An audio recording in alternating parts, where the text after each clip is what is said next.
जय हिंद। नमस्कार साथियों, स्वागत है आप सभी का अपने YouTube चैनल पे। रीट मुख्य परीक्षा के परिणाम है वो जारी हो रहे हैं। लेवल 1 का परिणाम जारी हो गया है, साथ ही साथ लेवल 2 के परिणाम भी 1-2 दिन में जारी होने शुरू हो जाएंगे।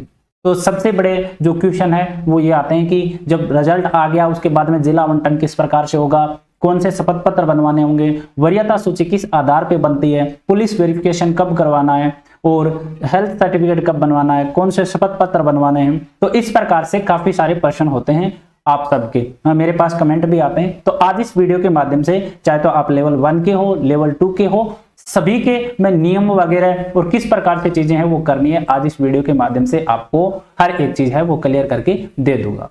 तो सबसे पहले जो भी चैनल पे पहली बार विजिट कर रहा है या चैनल जिसने सब्सक्राइब नहीं किया है, चैनल एक बार सब्सक्राइब जरूर कर लें। आपको महत्वपूर्ण हर एक अपडेट है वो मैं उपलब्ध करवाता रहूं और आगे भी करवाता रहूंगा।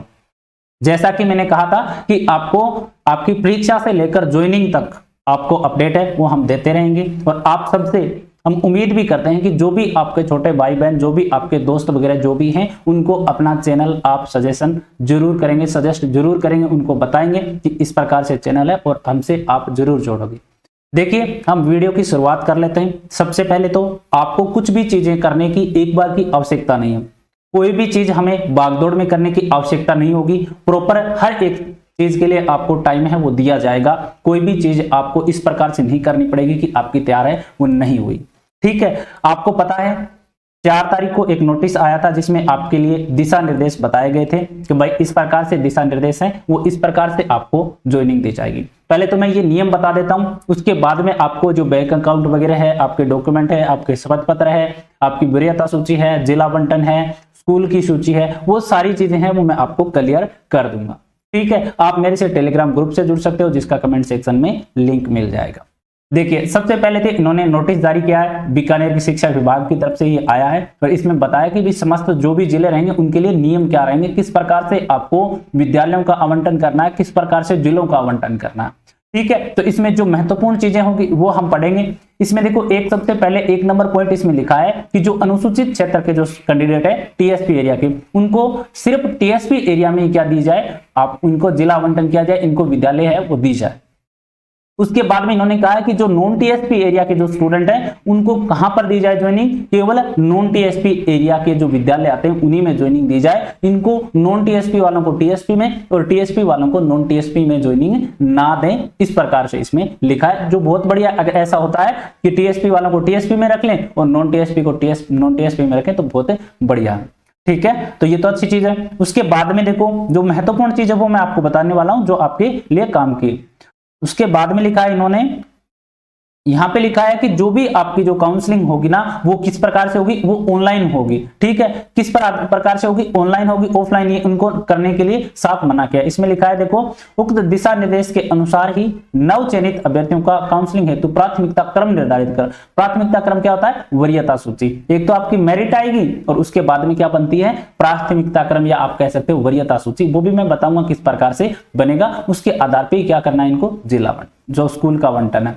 उसके बाद सबसे महत्वपूर्ण आती है 6 नंबर, जो शादीशुदा जो महिलाएं हैं या जो पुरुष है उनके लिए है ये, कि जिस प्रकार से आपको पता है एक नियम होता है कि जब भी कोई भी जो महिला है वो मैरिड है और वो उसका पति भी वहां पे कोई भी सरकारी सेवा में अगर लगा हुआ है या लगने वाला है इसी भर्ती में, तो उनको क्या है कि ज्वाइनिंग पास में दी जाती है, ऐसा नियम होता है। तो इसमें इन्होंने लिखा है कि भाई पत्नी प्रकरण में, अगर मतलब पति भी राजकीय सेवा में है और पत्नी भी अब लगने वाली है, या भाई पत्नी पहले से राजकीय सेवा में है और अब पति लगने वाला है, तो उस संबंध में इन्होंने कहा है कि उसी जिले के में राजकीय सेवा में होने का प्रमाण या दस्तावेज प्रस्तुत प्राप्त किया जाए कि भाई आप जिस जिले में आप लेना चाहते हो, जिला आवंटन आप करवाना चाहते हो, उसके संबंध में आपको दस्तावेज सौंपने पड़ेंगे कि भी हमारे इस प्रकार से।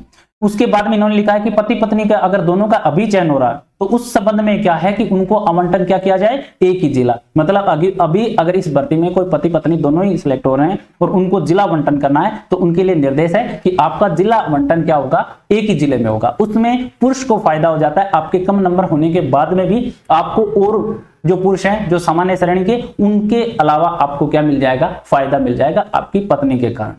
ठीक है, तो ये मेरिट नंबर फिर चेंज होता है। इसमें पति को क्या दिया जाए, सामान्य पुरुषों की वरीयता में क्या रखा जाए, सबसे ऊपर रखा जाए। तो इसको इस प्रकार से समझेंगे हम कि भाई किसी पुरुष और जो महिला है वो दोनों पति पत्नी है, और अगर उनका चयन हो रहा है, जैसे महिला की अच्छी रैंक है या उनको वरीयता सूची में वैसे भी प्राथमिकता दी जाती है, उनका आवंटन उनके होम डिस्ट्रिक्ट में ही होता है, और उसका जो पति है उसका कहीं और दूसरे जिले में हो रहा है, तो उन्होंने लिखा है कि भाई उस पुरुष का जिला आवंटन भी कहां कर दें, जो महिला का जो जिला आवंटन है उसमें कर दें, और जो वरीयता सूची जो बने उस जिले की, तो उसमें क्या करें, उसके पति को क्या दे दें, पहला स्थान दे दें। जो पुरुषों की जो श्रेणी ना उनमें, उसके आधार पे उनको क्या मिल जाता है, पास में स्कूल मिल जाता है। ये नहीं कह सकते कि एक ही स्कूल, मतलब होश के उतने पास में स्कूल है वो मिल जाता है। ठीक है, उसके बाद में देखो यहाँ पे लिखा है कि नव चयनित अभ्यर्थियों को काउंसलिंग के माध्यम से विद्यालय आवंटन किया जाए, और किसी भी अभ्यर्थी को ऑफलाइन कार्य ग्रहण नहीं करवाया जाना चाहिए, ये इन्होंने स्पष्ट लिखा। उसके बाद में देखो इन्होंने लिखा है कि भाई नव चयनित अभ्यर्थियों हेतु प्रथमतः प्रारंभिक शिक्षा के विद्यालयों की रिक्तियां प्रदर्शित की जाए, कि जो भी विद्यालय है ना आपके जिले के अंदर, उनकी रिक्तियों की सूची है वो जारी की जाए। जो आपके बहुत सारे कमेंट आ रहे थे कि सर हमें कैसा पता चलेगा कि कौन से विद्यालय में कितनी रिक्तियां हैं, तो आप चिंता मत करें, आपके लिए अलग से लिस्ट है वो जारी की जाएगी हर एक जिले की, कि इसमें इस प्रकार से रिक्तियां हैं वो खाली है, इस जिले के अंदर इतने विद्यालय और उन विद्यालयों में इतनी इतनी पोस्ट है वो रिक्त है। ठीक है, उसके बाद में इन्होंने लिखा है कि यदि प्रारंभिक शिक्षा के विद्यालय में उस पद की रिक्तियां कम है, ठीक है, प्रारंभिक शिक्षा के विद्यालयों में अगर रिक्तियां कम है, तो वो क्या करेंगे कि जो माध्यमिक शिक्षा के जो विद्यालय हैं उनमें रिक्तियां, जैसे महात्मा गांधी राजकीय अंग्रेजी माध्यम विद्यालयों को छोड़ करके जो माध्यमिक विद्यालय है ना को शामिल करें, और प्रारंभिक और माध्यमिक शिक्षा के विद्यालयों की रिक्तियों को काउंसलिंग में प्रदर्शित कर दें। तो देखो जो भी रिक्तियां हैं प्रारंभिक शिक्षा के, आपको पता है लेवल 1 2, अगर यहां पे रिक्तियां नहीं है, कम है, तो आपके जो माध्यमिक विद्यालय जो पीछे नियम संशोधन हुआ था उनकी जो रिक्तियां हैं वो इसमें क्या कर दें, शामिल कर दें, और इसमें जो महात्मा गांधी राजकीय अंग्रेजी माध्यम विद्यालय ना इनको शामिल एक बार के लिए न करें, उनके लिए भी एक अलग नियम है, वो भी मैं आगे बता दूंगा। ठीक है, तो वहां पे आपको ज्वाइनिंग मिलेगी। उसके बाद में लिखा है कि जिन नव चयनित अभ्यर्थियों के द्वारा उच्च माध्यमिक या स्नातक अंग्रेजी माध्यम में उत्तीर्ण कर रखी है, जो भी चयनित जो अभ्यर्थी हैं उन्होंने क्या कर रखा है, उच्च माध्यमिक मतलब 12वीं अंग्रेजी में कर रखा है और स्नातक भी अंग्रेजी में कर रखा है, तो उनके लिए काउंसलिंग में महात्मा गांधी राजकीय अंग्रेजी माध्यम विद्यालयों के साथ साथ अन्य विद्यालयों की रिक्तियों को प्रदर्शित किया जाए। तो महात्मा गांधी जो अंग्रेजी माध्यम विद्यालय हैं वो वहां पे ऊपर छुटवाया था ना, यहाँ पे वो इसीलिए छुटाया था कि इनको शामिल केवल किन के लिए करेंगे, उच्च माध्यमिक और स्नातक में जिनकी अंग्रेजी है उनके लिए इनको पर जो रिजर्व रखा जाएगा कि उनको पहले ज्वाइनिंग मिले, उनमें सभी के लिए नहीं हुई। ठीक है, और उक्त अंग्रेजी माध्यम विद्यालय में नियुक्ति किए जाने वाले शिक्षकों के चयन हेतु कार्मिक विभाग की सूचना जो भी इन्होंने किया है वो हो जाए। आगे बात समझ में, केवल किसके लिए होंगे ये, उच्च माध्यमिक और स्नातक है वो अंग्रेजी में की हो, उनके लिए ही महात्मा गांधी अंग्रेजी माध्यम विद्यालय में नियुक्ति होगी। उसके बाद में इन्होंने लिखा है जो भी महत्वपूर्ण चीजें वो करेंगे इसमें देखने वाले हम। और उसके बाद देखो महात्मा गांधी राजकीय अंग्रेजी माध्यम विद्यालय में पद स्थान इस शर्त पर किया जाए कि अन्य विद्यालय में रिक्तियां उपलब्ध होते ही अथवा महात्मा गांधी राजकीय अंग्रेजी माध्यम विद्यालय में शिक्षा एवं अन्य विभागीय प्रक्रिया से अध्यापकों का पद स्थान होने पर इनको अन्य विद्यालय में, मतलब जिन भी विद्यार्थियों की या जिन भी अध्यापकों की नियुक्ति महात्मा गांधी विद्यालयों में होती है, जैसे जो स्नातक इंग्लिश से किया और 12वीं इंग्लिश से किया है, उनको अगर मिलता है महात्मा गांधी विद्यालय तो सरकार को या शिक्षा विभाग को पूरा अधिकार रहेगा, जब भी महात्मा गांधी विद्यालय के जो भी पद अगर भरते हैं तो आपको दूसरे विद्यालय में आपको ट्रांसफर कर दिया जाएगा, वो उनको अधिकार रहेगा।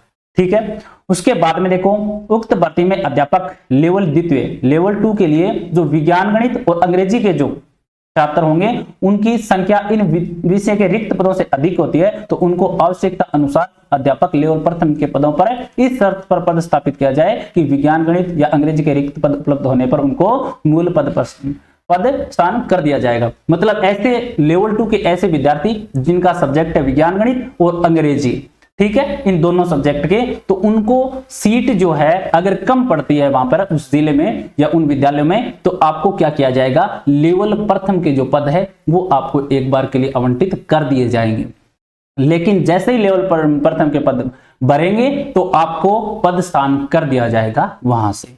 ठीक है, उसके बाद में देखो यहाँ पे लिखा है अध्यापक लेवल द्वितीय के पद पर नव चयनित अभ्यर्थियों की प्रथम नियुक्ति है तो काउंसलिंग के समस्त लेवल द्वितीय के आवश्यक रिक्त पद उपलब्ध नहीं होने पर सर्वप्रथम कौन से होंगे? राजकीय उच्च माध्यमिक विद्यालय में लेवल प्रथम के स्पष्ट रिक्त पदों को शामिल किया जाए। जैसे लेवल द्वितीय जो है उनमें चयनित जो अभ्यर्थी है उनको नियुक्ति देनी है और वो पोस्ट क्या पड़ जाती है? कम पड़ जाते हैं। तो सबसे पहले कौन से पदों को शामिल करेंगे? ये राजकीय उच्च प्राथमिक विद्यालय में जो लेवल प्रथम के जो रिक्त पद है ना, उनको सबसे पहले शामिल करेंगे। ये होने के बाद में अगर फिर भी कम रहते हैं कि तत्पश्चात राजकीय प्राथमिक विद्यालय में लेवल प्रथम के रिक्त पदों को काउंसलिंग में शामिल किया जाए। और यदि राजकीय उच्च माध्यमिक विद्यालय तथा राजकीय प्राथमिक विद्यालय में लेवल पद के पदों को शामिल किए जाने के उपरांत भी लेवल द्वितीय के नव चयनित अभ्यर्थियों के पद स्थान हेतु रिक्तियां कम रहती है तो किसको शामिल करेंगे? राजकीय प्राथमिक विद्यालयों के स्पष्ट रिक्त पदों को काउंसलिंग में शामिल किया जाए। मतलब लेवल द्वितीय के जो पोस्ट कम रह जाती है, विद्यालय कम रह जाते हैं, तो उनके लिए सबसे पहले तो राजकीय उच्च माध्यमिक विद्यालयों की पोस्ट जो लेवल प्रथम के पोस्ट है उनको शामिल करेंगे। और अगर उनके बाद भी नहीं भरती है तो फिर राजकीय उच्च प्राथमिक विद्यालय की जो लेवल प्रथम के पद उनको शामिल करेंगे। और अगर इन दोनों को करने के बाद में भी कम रहती है तो राजकीय प्राथमिक विद्यालयों के जो रिक्त पद है उनको भी यहाँ पे शामिल कर लेंगे। ठीक है, ये बात आ जाती है। तो ये सारी चीजें इसमें दे रखी हैं और इन्होंने स्पष्ट लिखा है 33 जिलों के अनुसार ही क्या होगा? जिला आवंटन है वो किया जाएगा। और उसके बाद में देखो यहां पर जो भी मैं कुछ चीजें बताने वाला था आपको शपथ पत्र वगैरह को लेकर, क्योंकि काफी सारे कमेंट आ रहे थे कि अब शपथ पत्र कौन से बनवाने होंगे, हम काउंसलिंग करवाने जाएंगे तो कौन से डॉक्यूमेंट हम साथ लेकर के जाएंगे, वो भी आपको बताना था। ठीक है, तो देखो उसमें क्या होता है, यहाँ पे जो पीटीआई की जो जारी हुई ना उसी आधार पे आपका होगा। शिक्षा विभाग ही करवाता है, पीटीआई भर्ती भी ये बोर्ड करवाता है, तो इनमें सब क्या रहेगा? समान रहेगा भी किस प्रकार से लेकर के जाना है। तो हम हमारी चीजें महत्वपूर्ण देख लेते हैं। इसमें देखो लिखा है कि भाई जो भी आप काउंसलिंग में सम्मिलित होंगे वो क्या करेंगे? जो आवेदन में लगाए गए समस्त दस्तावेजों के मूल दस्तावेज जो भी आपने स्क्रूटनी फॉर्म में या जो भी आपने जिला जो आपके डिस्ट्रिक्ट लेवल पे दस्तावेज सत्यापन उस टाइम जो सारे दस्तावेज थे वो लेकर के और आपको उनके मूल जो दस्तावेज है वो साथ लेकर के यहाँ पे आपको वहां पर जाना है। ठीक है, उसके अलावा आपको एक तो मूल फोटो युक्त आपका पहचान पत्र चाहिएगा, वोटर आईडी कार्ड आपको चाहिएगा जिसमें आपका मूल फोटो युक्त पहचान पत्र आपको चाहिएगा, जिसमें आपका वोटर आईडी कार्ड भी हो सकता है। ठीक है, जिसमें आपका आधार कार्ड भी हो सकता है। ठीक है, इसमें लिखा है मूल फोटो युक्त पहचान पत्र। पहचान पत्र की अब ये जरूरी नहीं है कि वोटर आईडी कार्ड ही होता है। ठीक है, आप कोई भी एक जो भी आपके पास हो वो आप ले जा सकते हैं। ठीक है, उसके बाद आपको पासपोर्ट साइज 2 रंगीन फोटो आपको चाहिएगी, ये 2 तैयार रख लेना। और उसके पीछे आपको अपना नाम, मेरिट नंबर और काउंसलिंग क्रमांक है वो लिखना होगा। ठीक है, उसके बाद में वरीयता में लाभ हेतु जो आपका जो दस्तावेज है, जैसे मैंने बताया था ना पति पत्नी के प्रकरण के संबंध में या एकल जो नारी है उसके संबंध में, मैं आगे भी सारी चीजें हैं वो मैं क्लियर करूंगा कि किस प्रकार से बनेगी वरीयता सूची, उस आधार पे इनको करना होगा। अब शपथ पत्र आते हैं। शपथ पत्र में देखो एक दो एकल महिला है जो अविवाहित है, उनके लिए इस आशय के संबंध में 50 रुपए का स्टाम्प देना होगा कि वो अभी क्या है? अविवाहित है। और ऐसी महिला अभ्यर्थी या जो पुरुष अभ्यर्थी है, जो महिला अभ्यर्थी के बारे में ही और पुरुष अभ्यर्थी के बारे में ही, जो विवाहित है और अविवाहित है दोनों ही, उनके लिए 50 रुपए का एक स्टाम्प है वो देना होगा। उनकी जो एजुकेशनल जो आपकी जो डिग्रियां हैं उनके संबंध में कि भाई मेरे बिल्कुल सही है, यही लिखा है इसमें। ठीक है, स्टाम्प के साथ प्रस्तुत करेंगे कि मेरे प्रस्तुत शैक्षणिक और प्रशिक्षण की योग्यता और अन्य आवश्यक दस्तावेज प्रमाण पत्र वैध व मान्य नहीं पाए गए तो मेरा चयन क्या कर दें? निरस्त कर दें। ठीक है, उसके बाद में देखो संलग्न वरीयता सूची में किसी भी अभ्यर्थी को कोई आपत्ति हो इस प्रकार से वो आपको यहाँ से मांगेंगे जो भी आपकी वरीयता सूची लगेगी। तो ये तो जाएंगे शपथ पत्र, एक तो अविवाहित होने का और साथ में आपका जो आपके जो डॉक्यूमेंट है वो फर्जी नहीं है या जो भी डॉक्यूमेंट सही है, इस संबंध में 2 शपथ पत्र है वो मांगेंगे। ठीक, ये चीज तो हो जाएंगी डॉक्यूमेंट को लेकर। उसके बाद में देखो मैं आपको बता देता हूं कि स्कूलों का जो सबसे बड़ी यही बात आ रही है कि अलग अलग जिलों में स्टूडेंट कह रहे हैं कि सर हम विद्यालय का चुनाव किस प्रकार से करेंगे, हमें कैसे पता चलेगा कि कौन से विद्यालय में कौन से कितने पद है वो खाली है। जिस प्रकार से पीटीआई का जो जिला आवंटन हुआ, अब इसमें क्या आ गया है, जो विद्यालयों की संख्या है वो जिलेवार रिक्तियां हैं वो जारी कर दी गई है। जैसे ये हमारे सामने लिस्ट आ रही है हनुमानगढ़ डिस्ट्रिक्ट की, कहां की आ रही है? हनुमानगढ़ डिस्ट्रिक्ट की। हनुमानगढ़ डिस्ट्रिक्ट के अंदर देखो इस प्रकार से रिक्त है, ये स्कूल में एक पोस्ट खाली है। जितने भी जो भी ब्लॉक आ गया, ये भादरा ब्लॉक है इसमें हनुमानगढ़ के अंदर, और ये यहाँ पे स्कूल आ जाएंगे अलग अलग गांव के। भाई इन गांव में एक एक पोस्ट है जो भी खाली है, ये नॉर ब्लॉक आ जाएगा। इस प्रकार से आपकी सूची है वो निश्चित रूप से जारी करेंगे और इनमें से ही आपको क्या करना होगा? स्कूल का चुनाव करना होगा। भाई ये स्कूल मेरे को चाहिए, वो भी किस आधार पर मिलेगा आपको? वरीयता के आधार पर। ठीक है। अब देखो दो तीन चीज मैं पहले बता देता हूं। आपकी अंतिम सूची है वो आ गई, आप सबको पता है। जो भी प्रोविजनल वगैरह रहे ना, उनकी भी अलग से आ जाएगी। अभी इसमें आने के बाद में अब काम किसका बचा है? आपकी शिक्षा विभाग का बचा है। अब शिक्षा विभाग सबसे पहले आपका करेगा जिला आवंटन। जिला आवंटन में आपको ये बता देगा कि आपकी मेरिट इतनी है।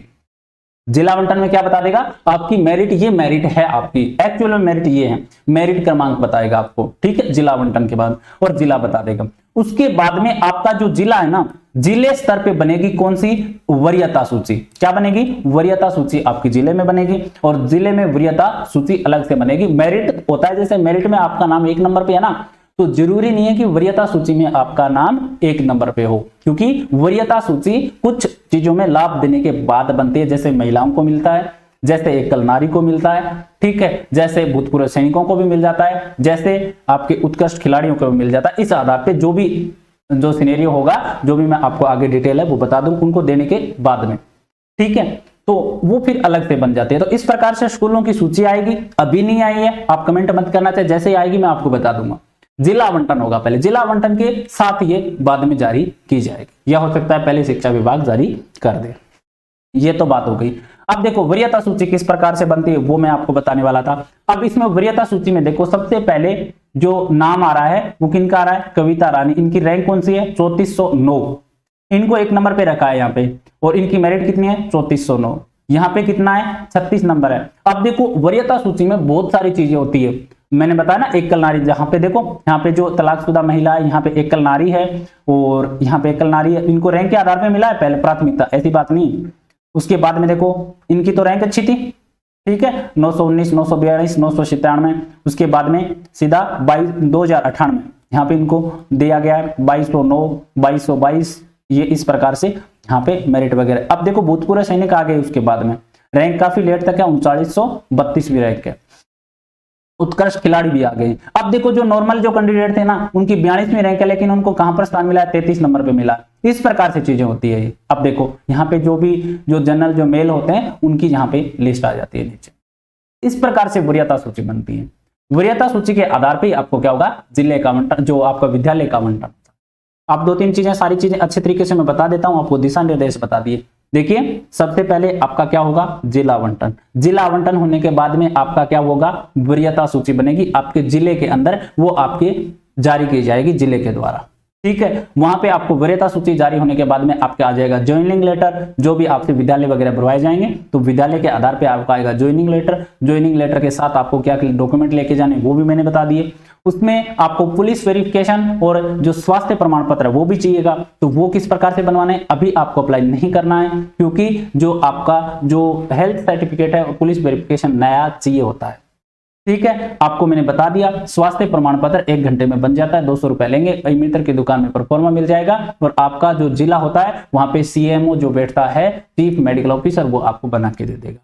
उसके बाद में पुलिस वेरिफिकेशन को लेकर भी मैंने बताया कि पुलिस वेरिफिकेशन आपको मित्र से ऑनलाइन आवेदन कर दें। अब भी कर सकते हो वैसे, अगर आप करना चाहो तो कोई दिक्कत नहीं है। ठीक है, क्योंकि अभी आपका लेवल 1 वाले कर सकते हैं, लेवल 2 वालों के लिए टाइम है। अभी लेवल 1 वाला कर सकते हैं कि आज 7 तो हो गई, या 1-2 दिन रुक के कर देना।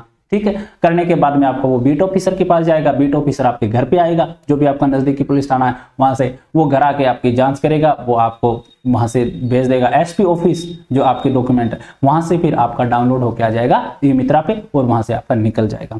और ये काम 1 दिन में भी हो सकता है। आप ई-मित्र पे ऑनलाइन आवेदन करो, उसके बाद बीट ऑफिसर के पास खुद चले जाओ। आप उसके आने से पहले ही तुरंत ही चले जाओ कि कह दो सर मेरा सिलेक्शन हुआ, इस प्रकार से आप इसको ओके कर दे। वो ओके कर देगा, तुरंत SP ऑफिस चला जाएगा, या तो सेम डे आ जाएगा या आगे वाले दिन ई-मित्र से आप डाउनलोड कर लेना बस।